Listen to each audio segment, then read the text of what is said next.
Queen Sylvie of the multiple award-winning The Queen Sylvie Show. You want to expand and get noticed? Then come outside your box and into our world. Internet advertising has a real impact on global awareness and even sales, so let's make an impact together. Offering for a limited time advertising and sponsorship packages that excel your purpose. So contact Queen Sylvie or Smooth Tim for the exciting opportunities that awaits. Yeah. Are you tired of driving around a dirty car? Say hello to the ultimate solution for your car.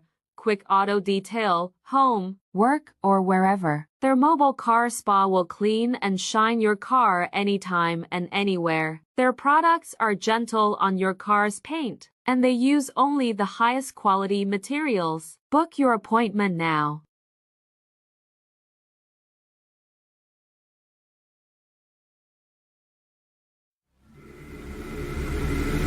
Ladies and gentlemen, may I have your attention, please? It's time for the final countdown.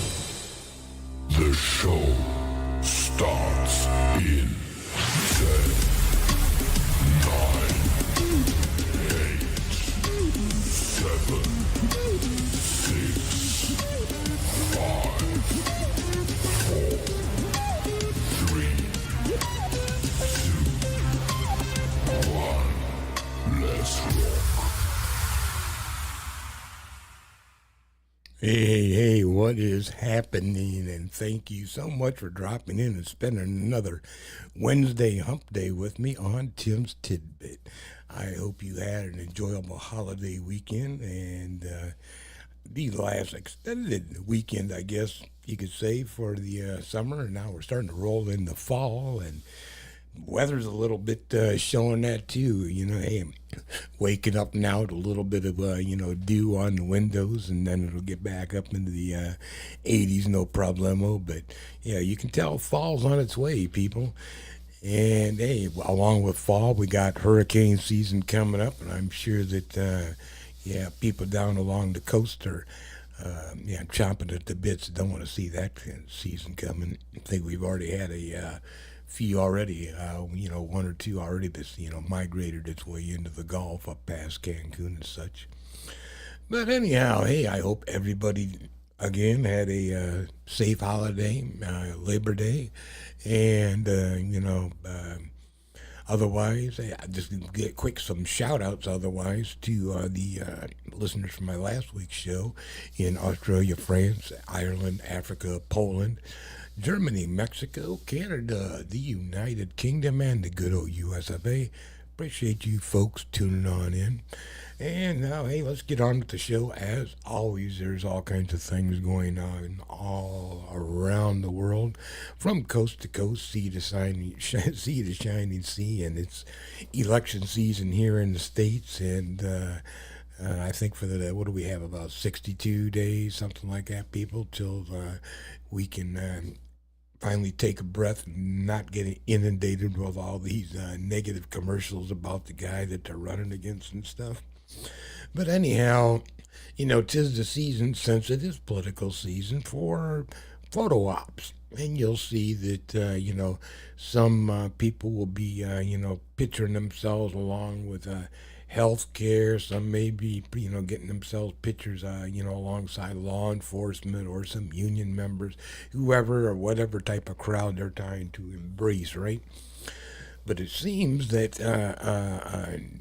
over the holiday there was a reef lane ceremony, rather, at Arlington Cemetery, and Trump apparently tuned it into some type of a photo op. He's saying he didn't turn it into a photo op, although they was into a section we are not even supposed to take any type of photographs.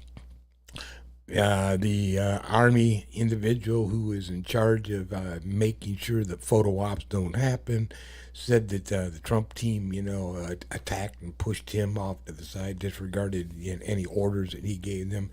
Trump's team is saying the guy's crazy-os. Who knows, right? You always have something going on. Again, hey, it's election season, and let's listen to how Trump responds to what happened in Arlington.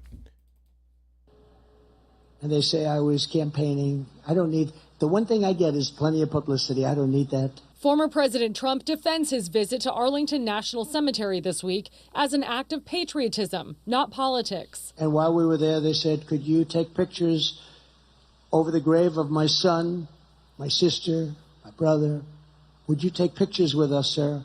I said, absolutely, I did. We didn't lose one person in 18 months. The former president addressed the incident for the first time Thursday. He was invited to pay his respects by the Gold Star families of the 13 service members killed at Abbey Gate on the anniversary of the withdrawal from Afghanistan.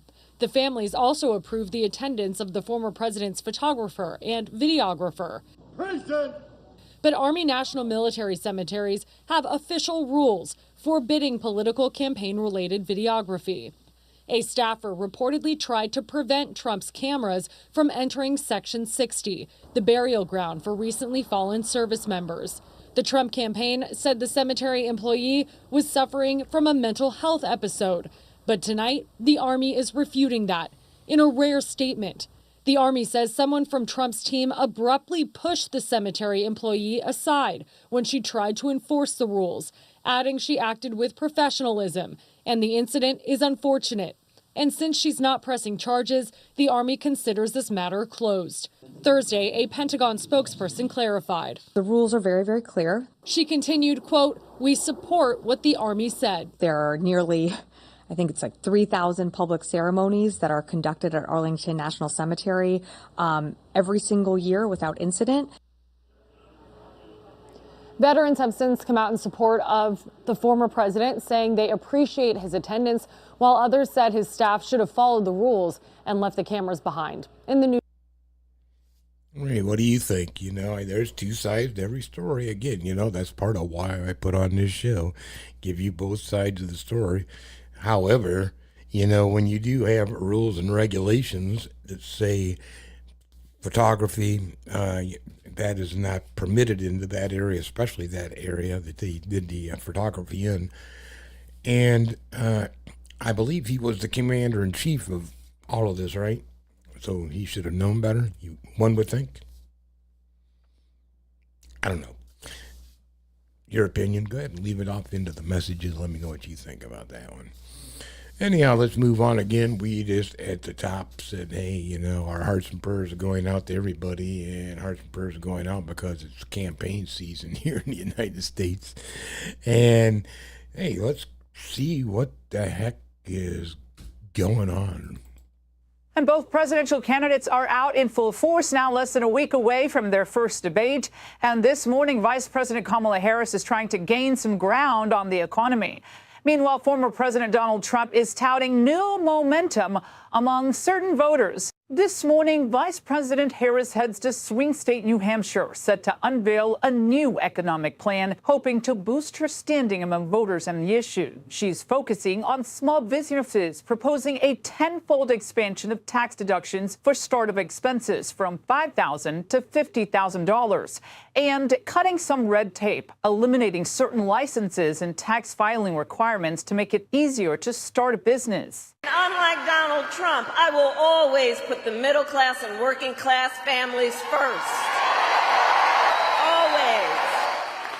I come from the middle class. I know what I'm talking about. The latest polls show Harris narrowly leading Donald Trump in most battleground states. But this morning, the former president's campaign out with a new memo touting his momentum, saying compared to 2020 exit polls, President Trump is outperforming with blacks, Hispanics, and even younger voters. Their high-stakes presidential debate now less than a week away. Trump reviewing policy with advisors, including former Congresswoman Tulsi Gabbard, who once challenged Harris herself on stage. In a podcast interview, Trump sounding confidence while adding a rare acknowledgement that he lost the last election. I've done well with debates. I mean, I became president. Then the second time I got millions more votes than I got the first time. And I got millions of more votes than that and lost by a whisker. Harris has done at least 2 mock debates. On debate prep, we're told Harris is focused on holding Trump accountable and getting under his skin while maintaining a calm demeanor. This as the former president is slated to join a Fox News town hall in Pennsylvania tonight. Should be interesting coming up. I hope you liked my assistant commentator that was giving you part of the news. Appreciate you. Thank you very much. But anyhow, yeah, hey, we'll see how it goes. There's all kinds of stuff. I know that the part that I really hate about it, and I wish they would actually, don't forget, number one thing that they did inform us on is on the 10th. This coming up the 10th is at 9 p.m. Eastern Standard Time. So the 10th at 9, 10 at 9.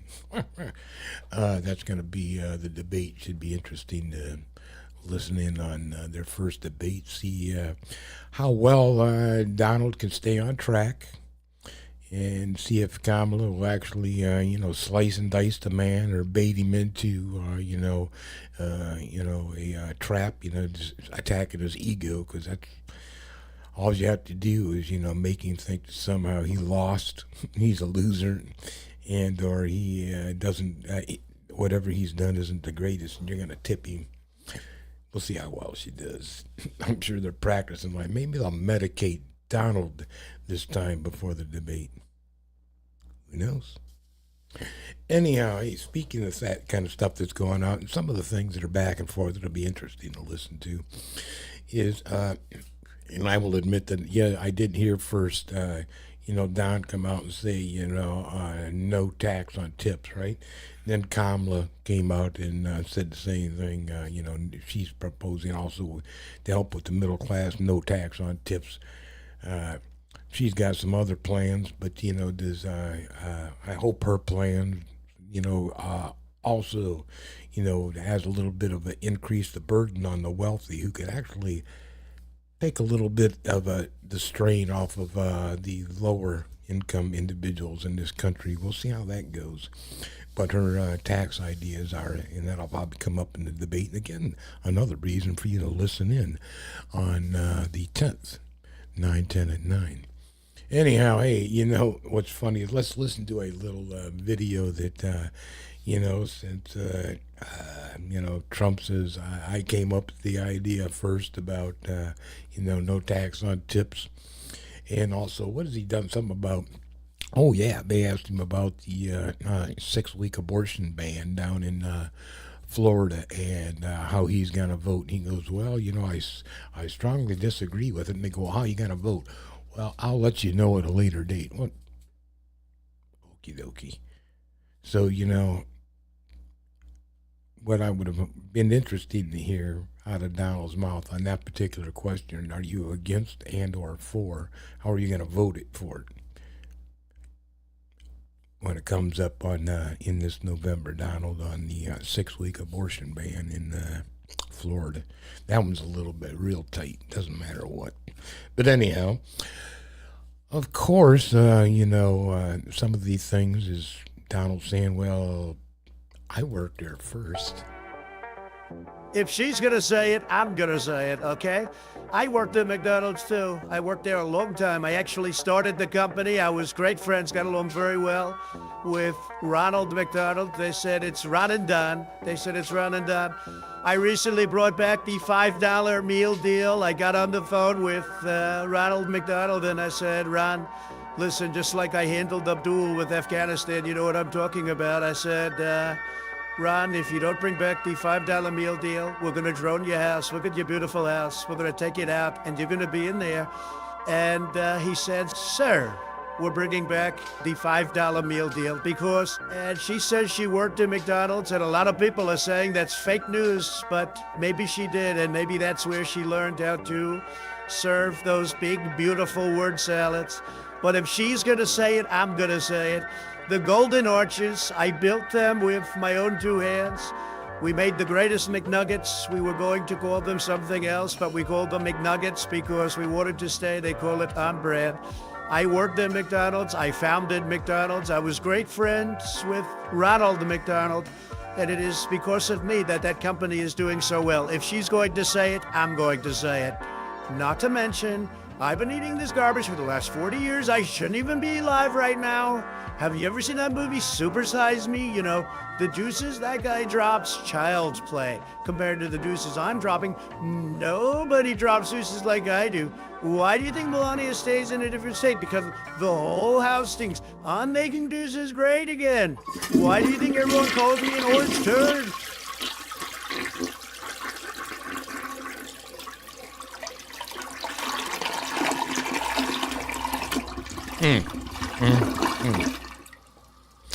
Dropping deuces. Alrighty then.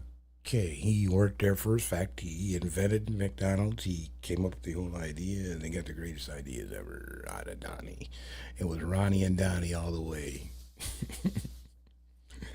I'm surprised he hasn't claimed that one, but who knows? That was parody, folks. Obviously, that was not real. But anyhow, hey, what is real is, hey, what's going on still? Ukraine, Moscow, still at it, right? As I said at the top of the show, from sea to sea.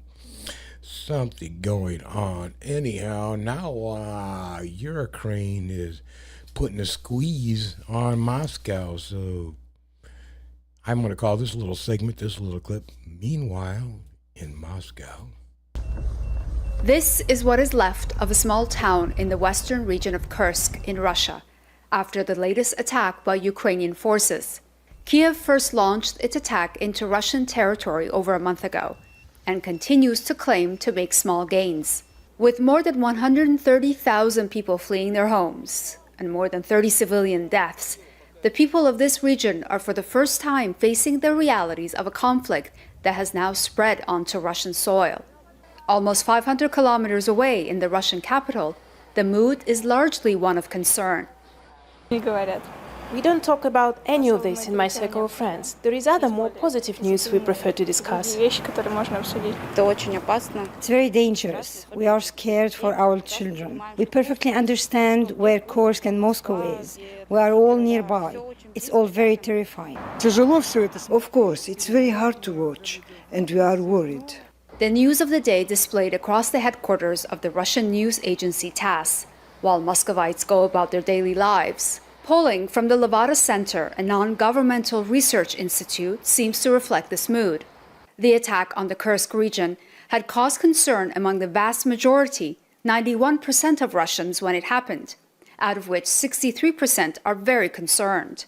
What has increased is the support for Russia's military actions in Ukraine, 78% of people supporting the war, an increase from 75% in July. The director of the Levada Center explains these recent findings. First off, people are not directly involved with the military actions. Russia is a big country of 147 million people. Only a small part of it is directly involved. And secondly, the stable macroeconomic situation. It's been possible to overcome the effect of sanctions. For Vladimir Putin, Russian president and commander-in-chief, it's business as usual, projecting the image of a president still very much in control and still very popular among his people. This war is now in its third year, and for the most part, the Kremlin has ensured that ordinary Russians remain far removed from it. And the latest independent poll suggests that they've succeeded, as nearly 9 out of 10 Russians say they're happy with what is happening in their country. That is unlikely to change unless there is a mass upheaval. Many here believe that is only going to happen if there's another mobilization, which is why it is being avoided so far at all costs. Mm-hmm. So yeah, now that Ukraine and Zelensky is bringing the battle into Putin's backyard, and some of his people are getting a little upset.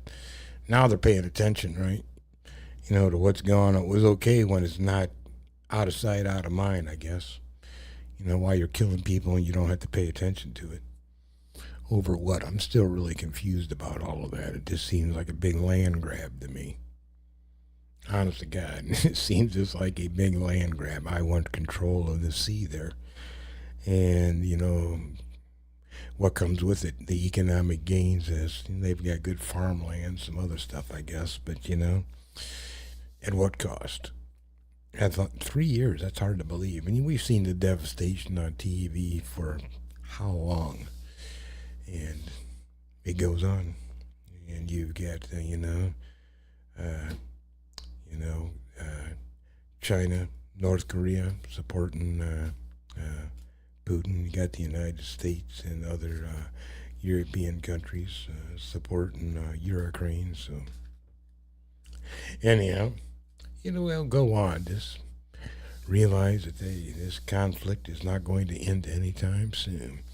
And let's move on to the other side of the globe. And every once in a while we talk about what's going on with China and Taiwan and what is really the big-ass deal. Why? I mean, does the USA and other actual European countries really do give a damn? Let's take a little bit of a dive into that and see if I can't catch you up on why the hell it really does kind of matter that Taiwan, remained an independent nation. Okay, let's go back to the map to understand why the US and China can't quit Taiwan. In some ways, Taiwan's strategic importance is about 3 choke points around the island.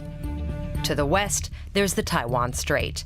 It's a key trade route for both Beijing and Taiwan, and also for everybody else. Almost all the world's biggest container ships pass through here. To the north, the Miyako Strait. It runs between Taiwan and these Japanese islands. And in the south, the Bashi Strait. It runs between Taiwan and the Philippines. For China, these 2 straits on either side of Taiwan are key strategic gateways to the Pacific Ocean. The US says it has no troops permanently stationed in Taiwan, but the island plays an important role in US strategy.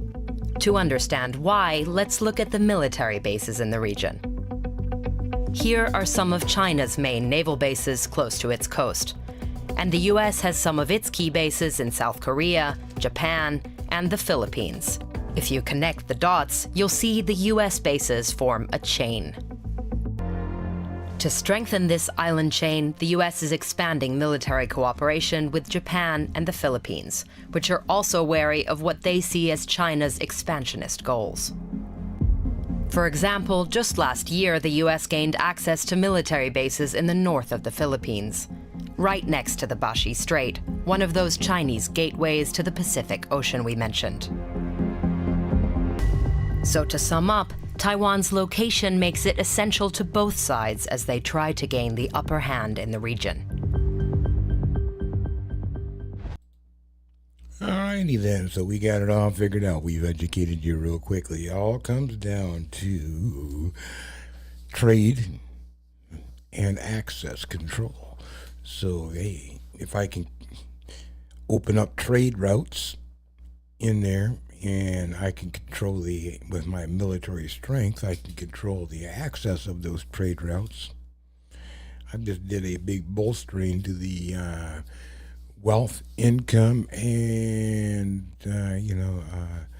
reputation of my country. So I can see where they're coming at. Makes perfect sense.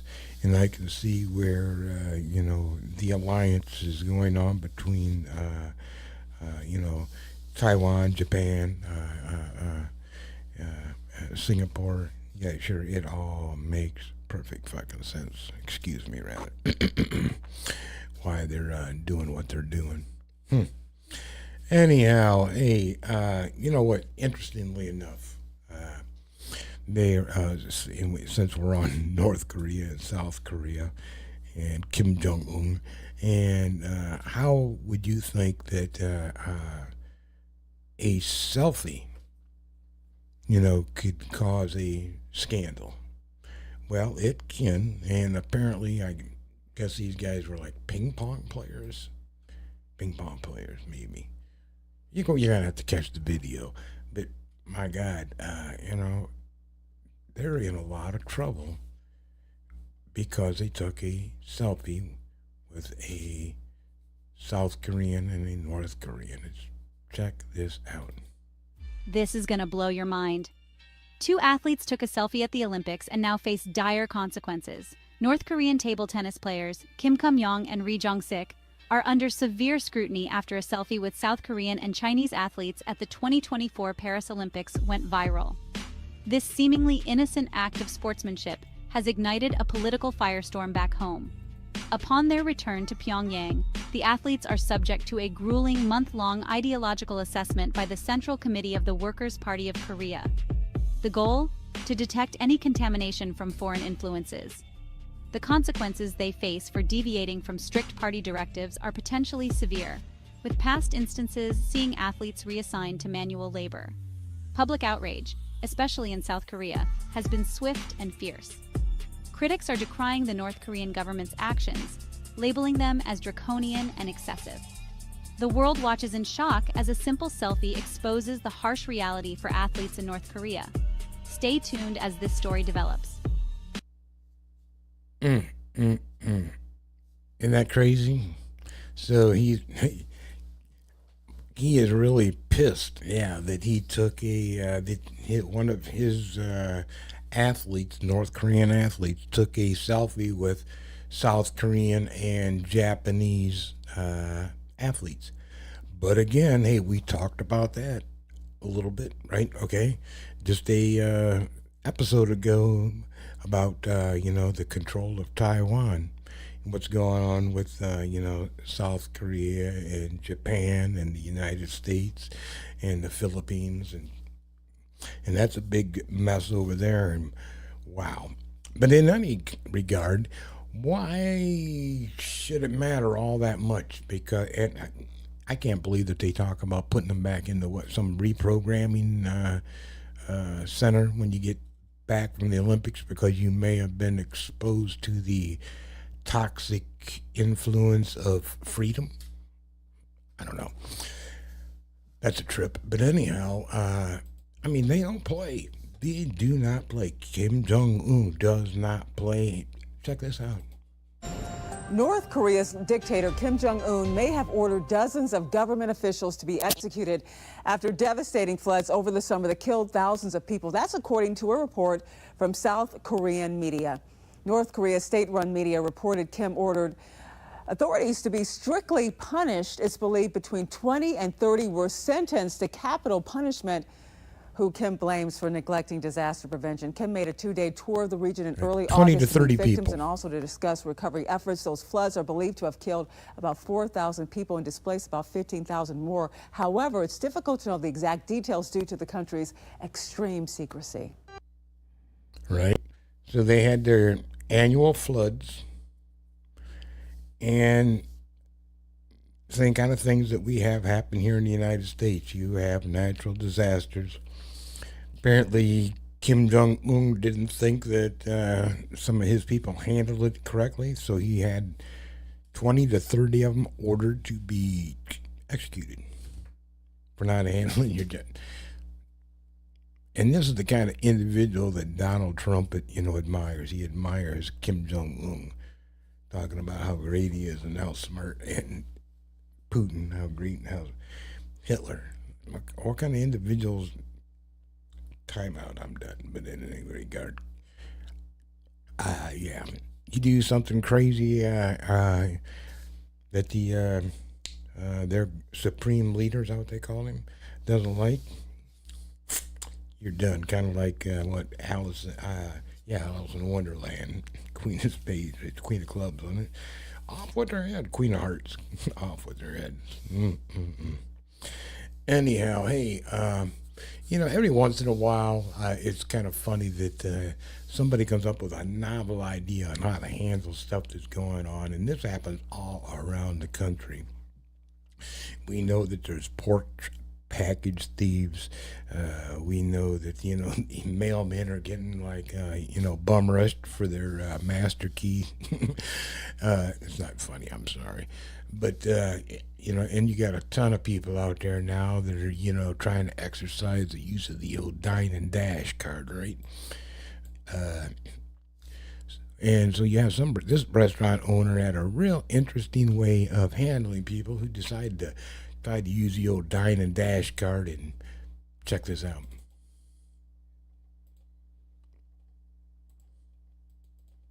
Ken Brackens, the owner of Rick's on the River in Tampa, Florida, has devised a strategy to combat the problem of dine and dashers at his restaurant. Instead of relying on law enforcement, Brackens has chosen to take matters into his own hands by publicly shaming those who skip out on their bills through social media. To execute this plan, Brackens installed 16 security cameras around his establishment, allowing him to capture clear footage of customers attempting to leave without paying. When such incidents occur, Brackens posts the videos online, showing the offenders' faces, cars, and even license plates. This method, which he uses as a deterrent, has proven quite effective, as nearly all of the offenders eventually return to pay their bills after being publicly exposed.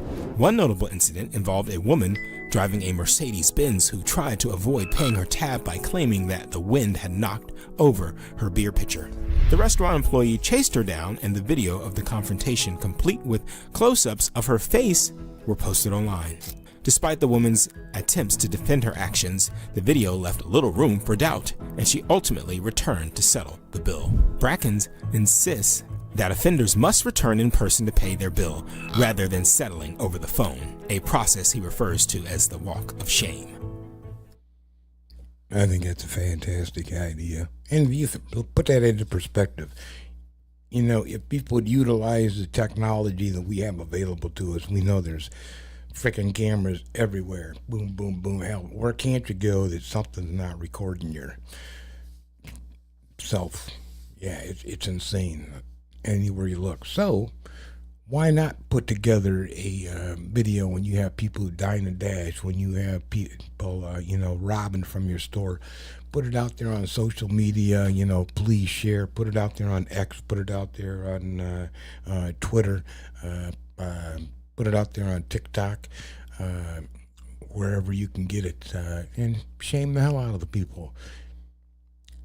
I mean, it's even better than, maybe they might know if they read the newspaper, the blotter, or they might have catched it on the news for some reason that the person, a friend of them, somebody they may have known got caught for this shit, and may or may not be going to court, whatever the case is. But that's a fantastic idea. Put it out there on every platform to shame the hell out of them until they come in and pay the bill. Great idea, dude. Anyhow, I did say something about TikTok, and every once in a while on TikTok they come up with what do they come up with, the ice bucket challenge, and didn't they? They've done some other really stupid challenges on TikTok, and man, this one takes the cake. Check us out, and don't be a naive, stupid idiot and even think about this bullshit. I mean, seriously, this is bullshit. End up in jail. The latest viral trend on TikTok has people committing check fraud, essentially, whether they realize it or not. Yeah, so videos on the app show people getting free money from Chase ATMs by depositing big checks made out to themselves, and then after they make the deposit, they withdraw as much as they can without exceeding the amount of the check. That's also what is known as the crime of check fraud. Don't do it. But it exploits a common banking practice that allows check depositors to have access to a portion of their total funds before the check actually clears. Chase says the issue has been addressed, and they are warning people, no matter what TikTok tells you, don't commit check fraud. Do not commit check fraud. Yeah, that's stupid. Yeah, you cannot have access to your account funds before they're actually properly deposited. Again, yeah, that's check fraud, especially when you knowingly do it. Same thing as if some people will do, they call it kiting. They'll put it in one bank and maybe write a check to another bank so they can get a deposit, and then they'll take the 500 and the 500 added up, folks, fraud. And they think they got $1,000 for a $500 deposit. Well, yeah, that's check kiting, whatever you want to call it. You're going to get caught. But anyhow, and let's move on down the line. Do not get caught up into that TikTok challenge. There's some other ones out there, maybe so. I don't know, dance, something maybe healthy for you, but some of this other shit, easy old noodle God put in there for you. How about that? Hey, oh yeah, let's do this. how about every once in a while, you go to the Little League games, right? And you'll see, kids out in the field just doing some of the craziest things, paying attention, not paying attention, playing the good game, maybe not playing the good game, and the coach goes out there and has a little conversation with him, and what do you think he's talking to him about? I don't know. My dog took a huge dump in the backyard this morning, and that's exactly what your performance tonight reminds me of. Oh, Bryce, maybe if your parents would quit spending all their money on vape, you get you a pitching lesson, you wouldn't suck so bad. Dude, now I understand why you're the last kid picked in the draft every season. Oh, is that you? No. You sure? If your goal was to blow the lead, you did a good job of it. Your teammates are gonna kill you during recess tomorrow. I bet this team hopes you pitch against them every game. Tyson, if you know how to cheat, now's the time to start, all right? Let me freaking guess, your parents have you on a gluten-free diet, don't they? You stride out there and the foot goes in front, yes. How do we think of stretching? We're trying to do the splits. Oh. Are you okay, dude? This is no time to be sober. You play Fortnite? No? Yeah, they do. Like the whole world does. Except you nerds.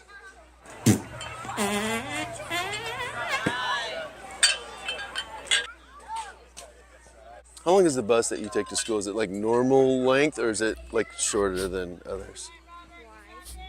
Just curious. Normal.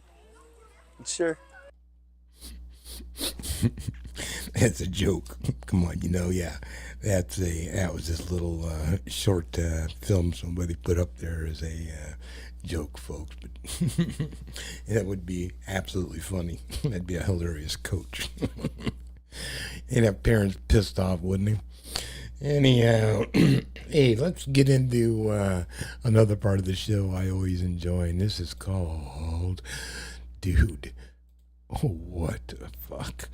And sometimes you run into some people that you gotta say this about. Seriously. You have to say, I cannot believe that they even attempted this. First what the fuck moment, a woman and her pet gator. All right, action heroes, gather around and prepare yourself for the epitome of Florida man, or in this case, Florida woman. So picture this, we've got this lady, bless her heart, wading in the murky lake like it's her own personal bathtub. But here's the kicker. There's a ginormous alligator just chilling there. And what does she do? Oh, you won't believe this. She starts calling out to it like it's her long-lost pet. And get this, she's feeding it. Yeah, you heard me right.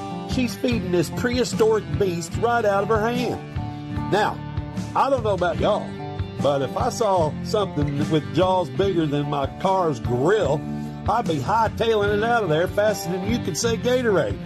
But not her. Nope. She's out there playing tug of war with the dinosaur. Somebody give this woman a reality check or maybe a lifetime supply of common sense. Don't forget to like and subscribe. I don't think so. No.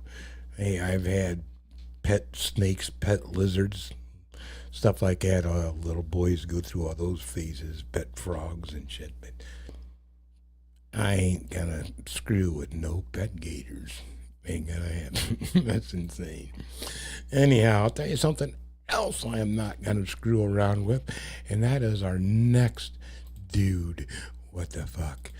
And I may admire these individuals in the Winter Olympics, and then I look at them when they train during the summer. I even think more how crazy these people are. This guy is about to go down go down an extremely steep and insanely dangerous ramp for ski jumping training. Ski jumping is so risky that there's a cute little graveyard prepared for those not skilled enough in ski jumping on the other side of the ramp. But thankfully, our friend knows what he's doing, and the place he's heading to will be a beautiful green area.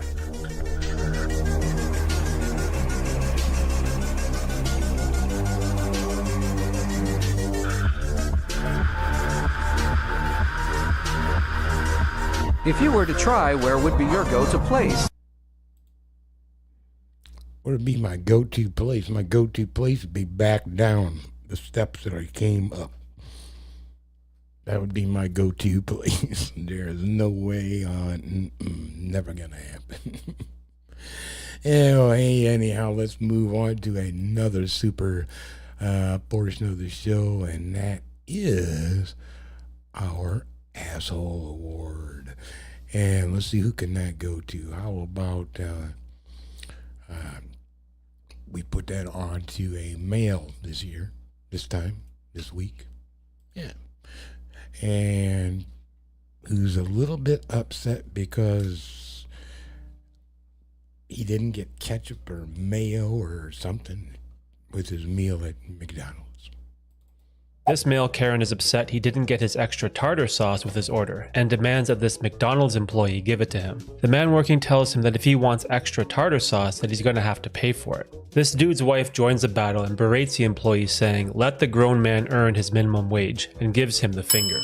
Little did he know that this employee is actually the owner of the store. What's comical is that this male Karen starts bragging about money, saying that he makes $45 an hour at his job, and starts asking this guy how much does he make working for McDonald's, which is such a move, but the owner snaps back and tells them that they're going to be escorted out of his store. Karen starts laughing and asks him, "Your store?" But the owner quickly shuts her down and yells at her, "Get out, white trash, and don't come back." The other customers have a good chuckle as these pair of Karens get kicked out of McDonald's.